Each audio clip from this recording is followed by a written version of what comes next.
Olá, estamos de volta com mais um programa Infância em Foco. Este que é um lugar destinado para a gente conversar e refletir sobre as questões voltadas à nossa infância. Nós estamos chegando então numa data muito especial, que é o Dia das Crianças, e aí a gente pensando e conversando a respeito do que acontece no espaço clínico, do quanto as famílias às vezes contam com a gente, perguntando sugestões do que ofertar para as crianças, né, de coisas de qualidade para poder dar para as crianças nessa data tão especial. Então a gente resolveu fazer um programa destinado justamente a isso, para falar um pouquinho sobre esta data tão especial. Porque mesmo que a gente não seja assim tão consumista e não incentive o consumismo, sempre alguém vai dar um presente, né? Os pais, os avós, os dindos, daí pedem sugestões, né? E na ideia de poder trazer algo que vá agregar no desenvolvimento das crianças, que não seja só mais um presente, mais um para ficar guardado na prateleira, ou que a criança vai brincar uma, duas vezes e depois não vai mais brincar. Estes são, então a gente trouxe algumas sugestões, né? E são sugestões de jogos que às vezes a gente joga muito com a criança por um tempo e daqui a pouco a gente deixa ele guardadinho, dá um tempinho, para que a criança depois tenha mais vontade de novo, e aí quando a gente vê que ficou esquecidinho um pouquinho, a gente traz de volta para retomar essa brincadeira, esse jogo. Os jogos, eles têm um poder muito significativo na vida das crianças, na vida de todo mundo que joga, que é da conexão, que é conectar, que é se relacionar, é estar junto, rir, brincar, se divertir, sem contar em todas as outras questões que um jogo trabalha, de perder, a sensação da frustração, de conseguir lidar com isso. Às vezes a gente, enquanto adulto, a gente não joga com a nossa criança e aí ela não consegue lidar com esse sentimento de perder junto com um amigo. Então é muito importante que a gente jogue, nós adultos, com a criança, para que ela consiga aprender a lidar com essa emoção em um ambiente que a gente chama de ambiente controlado, que é um ambiente onde os adultos estão ali e conseguem organizar a emoção daquela criança, organizar aquele ambiente de uma forma com que ela não se sinta tão exposta e também respeitada. Então, a gente vai começar com as dicas de jogos. E a gente joga muito nas terapias, né? E daí a gente trabalha esse sentimento de perder, né? Eu tenho um menino que tem 9 anos que ele tem muita dificuldade. E ele, assim, há meses, muitos meses que a gente trabalha e ele continua. Daí um dia ele viu que ele ia ganhar no jogo, ele disse assim, eu vou te zoar muito. E eu fiquei bem quieta, assim, não falei nada. Só que daí eu pensei, eu vou me esforçar para tentar ganhar. E daí eu ganhei o jogo. E daí ele ficou assim, sem saber, quieto, né? Daí eu disse assim, eu não vou te zoar, porque eu sei que não é legal, porque a pessoa fica triste se a pessoa é zoada, então eu ganhei o jogo, mas eu não vou te zoar, porque às vezes eu ganho, mas às vezes eu perco, né? E daí ele ficou quieto, ele não ficou brabo, ficou pensativo, assim, e ele tá começando a melhorar essa questão. Porque é um treino, na verdade, que a gente faz, é uma aprendizagem que ela precisa ser constante. Se a gente jogar muito esporadicamente com a criança, se a gente vivenciar alguma aprendizagem muito esporadicamente, ela demora muito mais tempo para acontecer.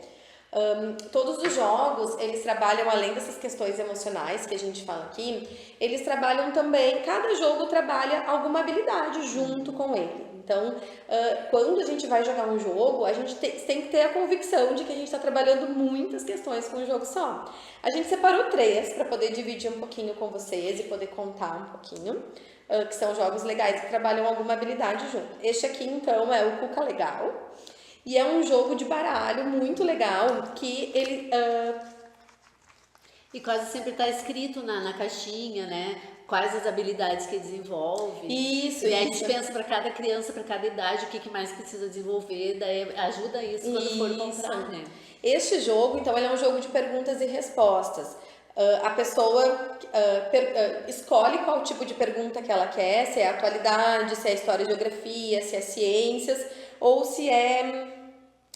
Deixa eu ver se eu me lembro. Tem mais uma questão ali, mais uma que pode escolher, que agora eu não lembro qual é. E aí o participante escolhe qual ele quer, então eu escolho e a Monique vai ler pra mim qual a pergunta que eu escolhi. Se eu responder certo, eu fico com a carta. Se eu responder errado, a Monique fica com a carta. E aí no final, quem tiver respondido mais acertos, né, mais cartas, vence o jogo. Então esse jogo trabalha muitas questões, trabalha leitura, interpretação, trabalha o conhecimento prévio daquela criança. Então a gente consegue ver também como que a minha criança tá naqueles conhecimentos que ela deveria dominar. E agora eu lembrei que eu jogo muito Uno, né? E Uno é para crianças um pouquinho maiores, né? E esse dia chegou um menino, ele tava em crise, ele é autista, e ele queria só sair, ele dizia, eu quero ir embora. Eu dizia, não chegou a hora, eu mostrava o relógio. E daí eu disse, vamos escolher um jogo, ele escolheu Uno. E eu disse, tu sabe jogar Uno? Não. E deu, meu Deus, ele tá em crise, ele é pequeno ainda, só que é uma criança inteligente, né? Deu, tá, eu vou te ensinar. E ele querendo ir embora, mas tu tem que sentar agora, se concentrar. Daí eu comecei, eu disse tem que dar 7 cartas. Daí eu comecei bem devagar, e daí ele foi acalmando, um pra ti, um pra mim, 2, 3, nós dois temos 7 cartas. Só que daí, em vez de eu precisava ver as cartas dele para poder ajudar. Então eu disse, vamos colocar as cartas assim pra gente ver as nossas cartas. Daí eu coloquei a carta do meio para começar. Daí eu disse, tu começa, tu tem um número 6? E eu vi que ele tinha. Dele tenho, dele colocou, foi bem legal. E ele acabou ganhando o jogo. Só que, claro, eu fui dizendo, agora tu tem a cor azul, vê se tu tem a cor azul. Dele, eu tenho. Dele foi jogando e dele acalmou, ele não pediu mais pra ir embora, ele conseguiu ficar depois. E daí eu pensei, consegui, porque a primeira coisa que eu pensei, não tem como ele jogar Uno, ele não sabe, ele tá em crise, mas deu certo. O jogo ele tem esse poder também, né? De nos ajudar, assim, e de trazer a criança para o contexto dali do momento, né? Este jogo, então, é um outro jogo, é o Stop. Ele tem, dependendo da marca, ele vai ter nomes diferentes, mas ele é um jogo muito bacana, que tem, a criança tira uma cartinha, né? São várias cartinhas do baralho, e nessa cartinha vai ter uma opção. Aqui, por exemplo, é brinquedo ou algo feito de madeira. Então, vamos supor que seja um brinquedo. E aí a gente começa a cronometrar o tempo. Aqui a gente tem o tabuleiro com as letras do alfabeto. E aí a criança vai precisar pensar em palavras, em brinquedos que comecem com a letra que tá com a letra inicial. Por exemplo, B, boneca, e aí ele aperta no B. Aí o próximo participante vai para seguir no jogo. Dado, né? Então vai indo para jogo, para brinquedos, porque esta carta é de brinquedos, né? E aí ele tem que responder dentro de um tempo cronometrado, que quando a gente toca aqui, ele vai dar 10 segundos e a criança tem que responder dentro daquele tempo. Então, se a criança não conseguir responder no tempo, a campainha toca. E assim é feito. Então tem várias opções aqui, o nome de um filme, né? São várias opções. E este é um jogo que ele ajuda a lidar com muitas questões, né? Além de ter ali a questão da alfabetização, de conseguir selecionar, da atenção, da concentração, selecionar uma informação. Além de tudo isso que a gente sabe que ele vai trabalhar, ele trabalha também com lidar sob aquela pressão de um tempo cronometrado, de eu ter que organizar o meu pensamento para dentro daquele período eu conseguir dar uma resposta. E tem a questão da frustração que a gente vem falando já em todos os jogos. Esse eu acho que ele ainda é um pouco mais intenso, porque enquanto o jogo acontece, ele vai precisando lidar com tudo isso também. E tem o tempo ali, ele tem que ser rápido, e daqui a pouco apitou e não pode mais, né? Esse aqui é um jogo muito legal, muito divertido também, que se chama Verdade ou Desafio. Esse é um jogo de tabuleiro, que ele fala e tem perguntas também, né? Então, a criança vai girar a roleta e aí vai aparecer se é uma verdade ou um desafio. Se ela tiver que pegar o baralho da verdade, as cartinhas do baralho da verdade, ela vai ter que responder a pergunta. Se ela pegar uma cartinha do baralho do desafio, ela vai ter que cumprir o desafio daquela cartinha. E aí, se ela respondeu a verdade, ela avança uma casinha. Se ela cumpriu um desafio, ela avança 2 casinhas. Se ela achar que o desafio é muito ruim, né, ou muito difícil, e ela não conseguir cumprir, ela tem que voltar 3 casinhas. Ou se ela não quiser responder aquela verdade, também precisa voltar. Então, lida com tomada de decisão. Tem sempre, né, assim, todos que eu trouxe hoje, ele envolve ali leitura, interpretação, envolve esses mecanismos todos que a gente precisa dar conta para responder perguntas, para fazer perguntas, né? mas ele também envolve uma tomada de decisão importante, né? Eu vou responder, prefiro responder ou prefiro voltar casinhas? Então tem algumas coisas bem importantes que ele trabalha. Mas a gente vai pedir para nossa psicóloga falar sobre se não tem convicção que o melhor dos presentes que a gente pode oportunizar para as nossas crianças. A gente sempre fala, a gente sempre ouve, né, que o importante não é o presente, é a presença, né? E às vezes a gente acha, mas é muito difícil, eu não tenho tempo, eu tenho que trabalhar muito, mas não é tão difícil. A gente precisa, às vezes é simples, vamos fazer um bolo junto, vamos ensinar, vamos lá pegar receita, né? A criança pode ler, existem receitas ilustradas que a gente pode pegar na internet, ir fazendo junto, depois comer junto, fazer um piquenique lá no quintal de casa, né? Não precisa viajar para fazer um piquenique num parque, num lugar longe, não, no quintal de casa mesmo, contar uma história, né? Ler antes de dormir, tem muita coisa que a gente pode fazer que é a presença, e é assim, a presença sem telas, né? Não é que a criança não pode usar tela, eu vou controlar, mas o pai tá ali o pai e a mãe com a tela do lado, né? Não, a tela lá longe, a tela agora esse momento nem que seja 30 minutos, 1 hora, mas aquele tempo ser da criança, né? A gente olhar nos olhos da criança, a gente conhecer o nosso filho, né? O nosso filho, o nosso neto, o nosso enteado, né? Cada família é diferente, mas nem todas as famílias procuram fazer o melhor para a felicidade da criança, para o desenvolvimento da criança, né? Então, o que a criança gosta? Ela gosta muito de pipoca, vamos olhar um filme com pipoca. Eu sei que filme é tela, mas uma coisa é tu olhar um filme abraçado no sofá, comendo pipoca, conversando sobre o filme. Olha lá, por que será que o personagem fez assim? Tu faria assim também, se acontecesse isso contigo, né? E conversando ali sobre tornar um momento especial. Então o dia das crianças pode ser um dia especial, não um dia que vai acordar de manhã, vai ganhar um monte de presente caro, que vai olhar ali, brincou um pouquinho, daqui a pouco enjoou, não quis mais, né? E isso que a Isabel falou antes de guardar por um tempo é bem interessante, né? Porque eu disse, a gente vai dar presente, claro que a gente vai dar, mesmo que não gaste muito, a gente vai procurar dar um presente porque a gente acha que a criança vai ficar feliz, né? Às vezes a criança gosta mais de brincar com potes, panelas, com folha de árvore, fazer comidinha com areia, às vezes ele fica muito mais feliz, né? Mas a gente acha que um presente caro vai ser bom também. Mas então cada família precisa pensar nesse momento, né?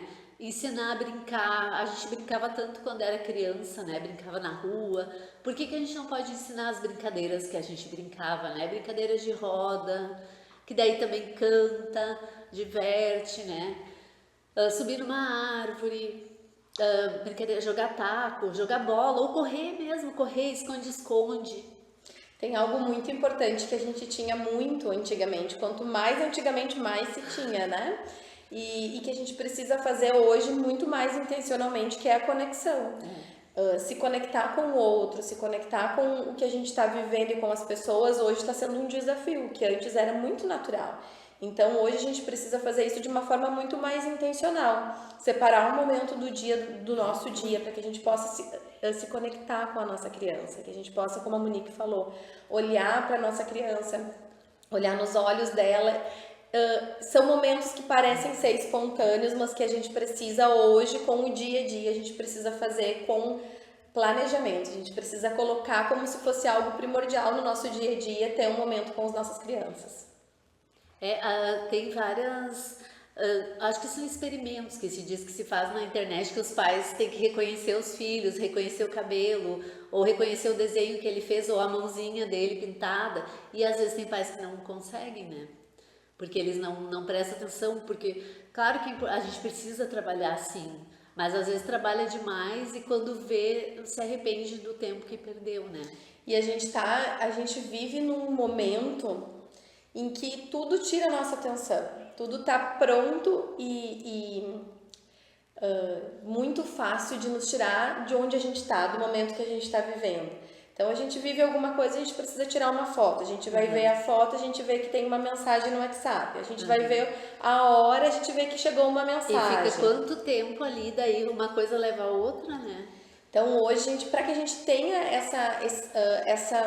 vivência saudável com as nossas crianças, para que a gente possa oportunizar para eles uma infância onde eles tenham se sentido vistos, é importante que a gente faça, que a gente reflita sobre isso durante o nosso dia a dia, durante a nossa vida. Para que seja realmente, de fato, uma infância vista, uma infância bem... Porque não significa que porque os nossos filhos estão em casa, estão dentro das casas, estão indo da escola, vão para um contraturno, do contraturno vem para casa, não significa que eles estão seguros, não significa que as emoções deles estão seguras. E para a gente saber se eles estão em segurança emocionalmente, a gente precisa ter conexão com as crianças, a gente precisa... que os jogos trazem um pouco isso também, a gente poder conhecer um pouco a nossa criança, como que ela é quando ela tá brincando, como ela é quando ela tá perdendo, como ela é quando ela tá ganhando. Para isso a gente precisa estar no dia a dia. E às vezes, como a Monique falou, por muito tempo eu gostei e gosto muito da ideia de, ao invés de um brinquedo, a gente vai fazer um passeio, ao invés de um presente físico, a gente vai fazer um passeio. Isso é muito importante, mas a gente sabe que cria memórias legais, que são coisas que a criança vai lembrar depois na vida adulta. São vivências que ela vai lembrar. Mas também, nestes momentos de passeio, são momentos que a gente não está conectado com a nossa criança. A gente está conhecendo um lugar novo, a gente está muito conectado com essa experiência nova, com um brinquedo. Às vezes, na infância, especialmente, a gente leva para parques, para... e aí tu não vai te conectar com teu filho, tá? Tu vai te divertir, tu vai ter pequenas interações ali, mas num contexto geral não é uma hora em que tu vai conhecer bem a tua criança, que tu vai mostrar pra ela que no dia a dia ela pode contar contigo. E tu vai estar ali convivendo com outras pessoas, tu precisa ter certos tipos de comportamento também, saber se comportar. Claro que é importante a gente ensinar como se comportar em sociedade, mas aquilo de estar de pijama em casa, à vontade, falar tudo que pensa, falar bobagem, rir, né? Isso é muito importante também. Eu sempre digo, nos domingos a gente joga, eu vou para casa dos meus pais, assim, é o compromisso de domingo. Nada atrapalha esse compromisso, não tem nada substitui. Então a gente joga jogos de tabuleiro sempre depois do almoço, são 3 gerações jogando, os meus pais, a minha geração, eu e meu marido e os filhos e netos, os sobrinhos, então, e é muito legal. E nenhuma das crianças assim, tem dificuldade assim, em perder, porque eles jogam desde sempre. Desde bebês eles já iam a gente adequando os jogos para a idade, né? Claro que cada um tem um pouquinho diferente. Já teve algumas crianças que tentavam trapacear e a gente ensinou que isso não podia, que era errado, que tinha que cumprir regras, e daí eles conseguiram aprender, assim, a gente até ri agora, lembra a fulaninha? Quando era pequena, ela tentava sempre trapacear, e agora que ela é adolescente, ela já aprendeu que já consegue cumprir as regras, né? São momentos que eles nunca vão esquecer, as crianças, nem os adultos, nem as crianças, porque é algo que foi vivido, né? E os adultos daí já com mais de 70 anos, e é bom que trabalha a memória deles, vai ativando e crescendo junto com essa juventude, né? Eles vão acompanhando e deles também já sabem as coisas de, isso é internet, é YouTube, a gente joga muitos de perguntas, assim, e deles se atualizam ali nas perguntas, né? E os jovens conhecem a história dos mais.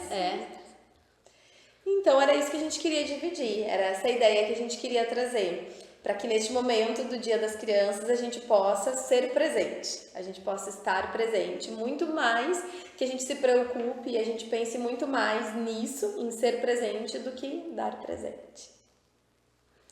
Então tá, mais uma vez encerramos o programa, agradecemos, né, a audiência de todos e até o próximo programa.